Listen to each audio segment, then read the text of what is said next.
জুলাই বিপ্লবে শেখ হাসিনাকে দেশছাড়া করতে শুধু ছাত্র সমাজ কিংবা সাধারণ মানুষরাই অবদান রাখেনি, দেশ বিদেশ থেকে সাংবাদিকরাও সমান অবদান রেখেছেন।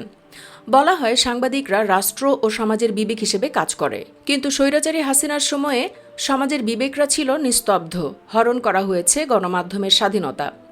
যে দু একজন রক্তচক্ষু উপেক্ষা করে বেড়াজালের বাইরে গিয়ে সত্য খবর উপস্থাপন করেন, তাদের কলমকে রুদ্ধ করতে উঠে পড়ে লাগে একটি মহল।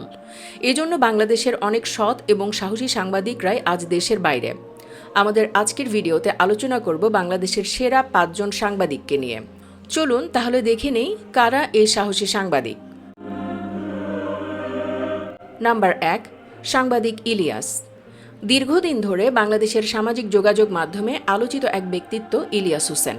বিদেশে বসে ইলিয়াস হোসেন হাসিনার নানা অপকর্ম সম্পর্কে সবাইকে অবগত করেছেন। সাংবাদিক ইলিয়াস হোসেন বাংলাদেশে বসবাসরত অবস্থায় 21 টিভিতে কর্মরত ছিলেন। তিনি 21 টিভির অপরাধ বিষয়ক অনুসন্ধানমূলক জনপ্রিয় অনুষ্ঠান 21 চোখ পরিচালনা করতেন।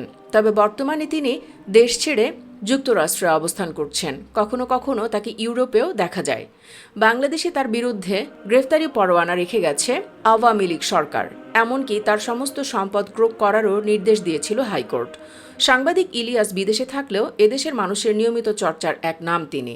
প্রায় সবসময়ই সামাজিক যোগাযোগ মাধ্যম ও ইউটিউবে হাসিনা সরকারের কুকর্ম প্রচারের মাধ্যমে তিনি আলোচনায় থাকেন। বেশিরভাগ সময়ই তিনি সরকারের কঠোর সমালোচনা করেন। দেশের বাইরে থেকেও ইলিয়াস যেসব সংবাদ প্রচার করেন তা অবাক করার মতো বিষয়ই বটে। ইলিয়াস সর্বপ্রথম আলোচনায় আসেন 2014 সালের নির্বাচনের সময়। সে সময়ের একটি ফুটেজ থেকে দেখা যায় তিনি একজন জাল ভোটারকে আটক করেছেন। অনেকটা পুলিশের মতোই মাইক্রোফোন হাতে তেড়ে গিয়ে এই জাল ভোটারকে আটক করেন। এরপরও দেখা যায় পুলিশ তাকে কিছুই বলছে না। মূলত এই ভিডিও ভাইরাল হলে প্রশ্নের মুখে পড়ে আওয়ামী লীগের নির্বাচন ব্যবস্থা। এরপর থেকেই সরকারের কড়া নজরে পড়ে যায় সে। এরপর 21 টিভির মালিকানা পরিবর্তন হওয়ায় চাকরি হারান তিনি। এক পর্যায়ে বিভিন্ন মামলা হয় তার নামে। শেষ পর্যন্ত রাতের আঁধারে ভারত হয়ে দেশ ছাড়তে বাধ্য হন সাংবাদিক ইলিয়াস। সামাজিক যোগাযোগ মাধ্যমে সক্রিয় ইলিয়াস দেশের বিভিন্ন অনিয়ম নিয়ে কথা বলার কারণে বর্তমানে সমস্ত বিএনপি সমর্থকদের কাছে তিনি খুবই জনপ্রিয় একজন ব্যক্তি।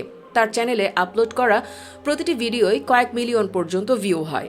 সাংবাদিক ইলিয়াস বর্তমানে অনেক তরুণ সাংবাদিকদের আইডল। যদিও সরকার তার উপর গ্রেফতারি পরোয়ানা জারি করে রেখেছে, তবে এসবের কোনো কিছুতেই তাকে দমানো যাচ্ছে না। একের পর এক অজানা খবর তিনি বিদেশের মাটিতে বসে বের করে আনছেন, কিন্তু দেশে থেকেও তা পারছে না বাংলাদেশের অন্যান্য সাংবাদিকরা।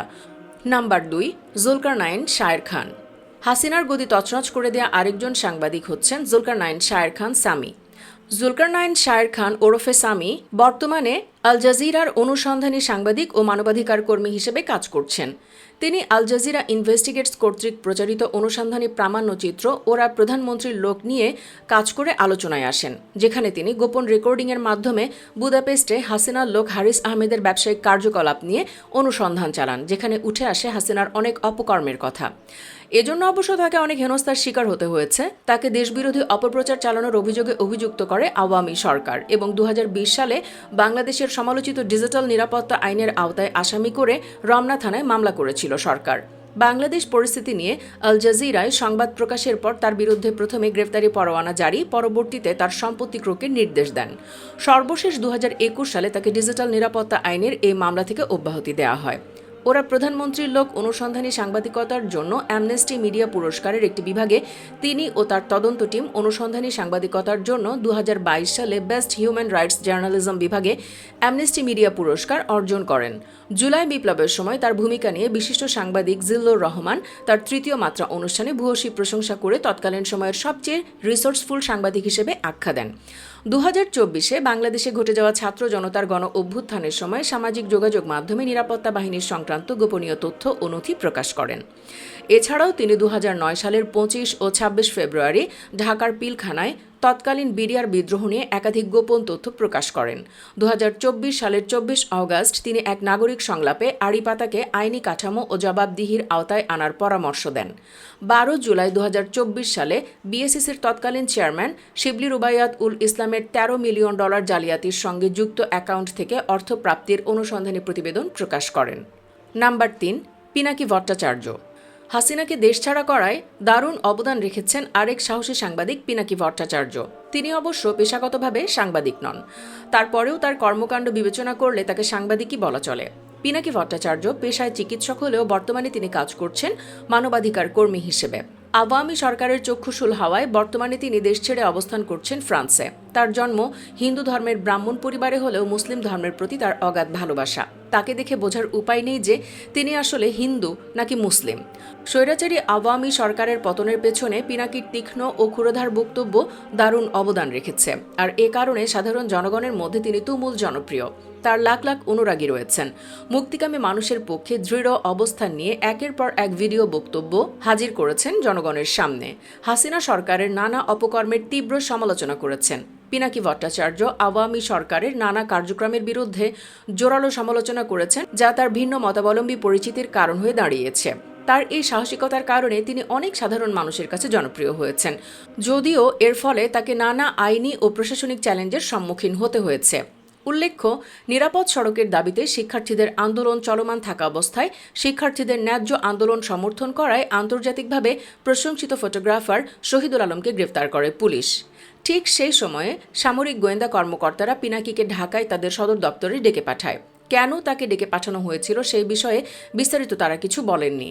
নজির রয়েছে, সামরিক গোয়েন্দা কর্মকর্তারা বিরুদ্ধ মত পোষণকারীদের দপ্তরে যাদের ডেকে পাঠায় তারা সামরিক গোয়েন্দাদের সাথে দেখা করার পর তাদের অনেককে আর খুঁজে পাওয়া যায়নি। তবে সবারই মত ছিল সেখানে গেলে পিনাকি আর ফিরে আসতে পারতেন না, তার জায়গা হতো আয়নাঘরে। এজন্যই তিনি রাতারাতি দেশ ছেড়ে পালান। নাম্বার 4, তাসনিম খলিল। জাত সাংবাদিকের তালিকা করলে চলে আসে তাসনিম খলিলের নামও। তিনিও সরকার পতনে যোগ্য ভূমিকা রেখেছেন। তিনিও আওয়ামী সরকারের গ্রেফতারের তালিকায় ছিলেন। 2007 সাল পর্যন্ত বাংলাদেশের ডেইলি স্টার পত্রিকায় চাকরি করত তাসনিম খলিল। এছাড়াও সে সিএনএনের বাংলাদেশ প্রতিনিধি এবং হিউম্যান রাইটস ওয়াচের একটি প্রকল্পে জড়িত ছিল। এ সময় বাংলাদেশে তত্ত্বাবধায়ক সরকারের শাসন চলছিল। তাসনিম খলিল আন্তর্জাতিক গণমাধ্যমকে দেয়া ইন্টারভিউতে সেনাবাহিনী নিয়ে নেতিবাচক বক্তব্য দেয়, ফলে তাকে গ্রেফতার করা হয়েছিল। 2007 সালের 6 জুন খলিলকে দেশ ছাড়তে বাধ্য করে তত্ত্বাবধায়ক সরকারের সময়কার গোয়েন্দা সংস্থা। এরপর থেকে তাসনিম খলিল বিদেশেই আছেন। Number 5, doctor Kanak Sarwar. বাংলাদেশের আরও একজন সাংবাদিক কনক সরোয়ার। তিনিও 21 টিভিতে কাজ করতেন। কনক সরোয়ার পরিচালিত জনতার কথা অনুষ্ঠানটি ব্যাপক জনপ্রিয়তা পেয়েছিল। সাংবাদিক কনক সরোয়ার আওয়ামী লীগের বিরুদ্ধে কথা বলায় রাষ্ট্রদ্রোহী মামলার আসামি হয়ে যুক্তরাষ্ট্রের রাজনৈতিক আশ্রয়ে রয়েছেন। এর আগে তিনি 9 মাস কারান্তরীণ ছিলেন। পেশাগত জীবনে তিনি কাজ করেছেন চ্যানেল আই ও জনকণ্ঠে। ঢাকা বিশ্ববিদ্যালয় থেকে তিনি বাংলায় অনার্স মাস্টার্স এবং সর্বশেষ পিএইচডি ডিগ্রি অর্জন করেন। সাহসী এই সাংবাদিকের বাড়ি ফেনী জেলা সদরে। সংবাদ মাধ্যমের স্বাধীনতা উন্নয়ন ও রক্ষায় সাহসী ভূমিকা রাখার জন্য যুক্তরাষ্ট্রের বিখ্যাত নিউ ইয়র্ক বিশ্ববিদ্যালয় ও বেলভিউ হসপিটালের program for survivor of torture center কর্তৃক প্রথম বাংলাদেশি হিসেবে যুক্তরাষ্ট্রের ফিনিক্স অ্যাওয়ার্ড পান তিনি। এই 5 জন ছাড়াও বাংলাদেশের আরও অনেক সাংবাদিক আছে যারা অত্যন্ত সুনামের সহিত সাংবাদিকতা করছেন। ভিডিওতে আলোচিত এই 5 জন সাংবাদিকের মধ্যে কাকে আপনার কাছে সবচেয়ে সাহসী বলে মনে হয়? কমেন্টে জানিয়ে দিন যে কোনো একজনের নাম। ভিডিওটি ভালো লাগলে অবশ্যই একটি লাইক দিন এবং বেশি বেশি শেয়ার করুন। চ্যানেলটি এখনও সাবস্ক্রাইব করে না থাকলে সাবস্ক্রাইব করুন। ধন্যবাদ সবাইকে।